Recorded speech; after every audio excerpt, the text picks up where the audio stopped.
Jeraba amadi hendokna SSD 2022 Yaipurawa Puro Majini 2022 May Tarik 23 Ekona Sinjariba Sigi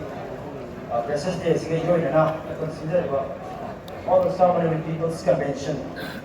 Masigi Manungiba Central Idea Ekona Manga Kamjariba World Sikarino Ayam Sana Haini Edo Owners will see Simon Skis like Sang Hajar Sai convention के debate discussion so मैं सभी आगे थे अपन हाइजनिंग में देखते थे और सामने भी यूथ एसोसिएशन की और सामने भी यूथ एसोसिएशन ना लेबा वासी की वजह लाइक तो माइंड साथ ना हारो नो की फॉर्म दा इन अपन और सामने भी यूथ एसोसिएशन का इधर अपन हंजरी बा आपने लोग दी असीने Madhuri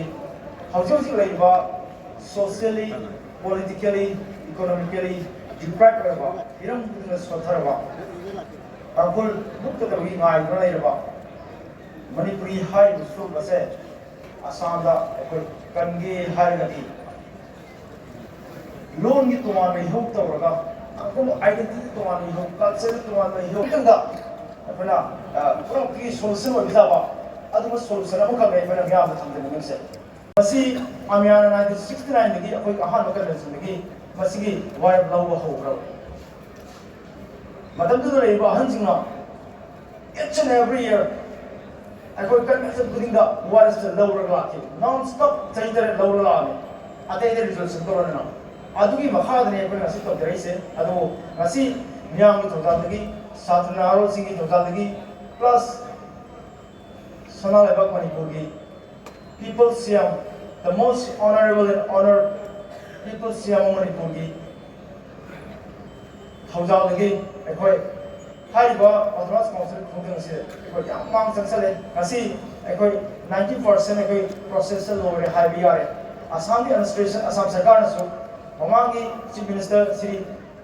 Sarwana Sonowala su pirini haibi gi thaja biram khe adi mutunda hauji hauji oiba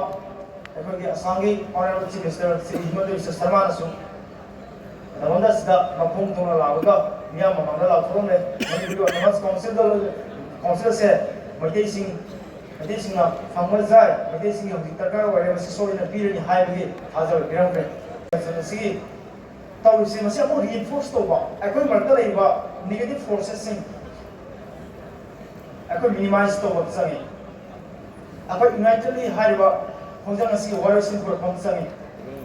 khonjang se amya khonjang te masi Assam da le lo mya pura makil adra akoi marta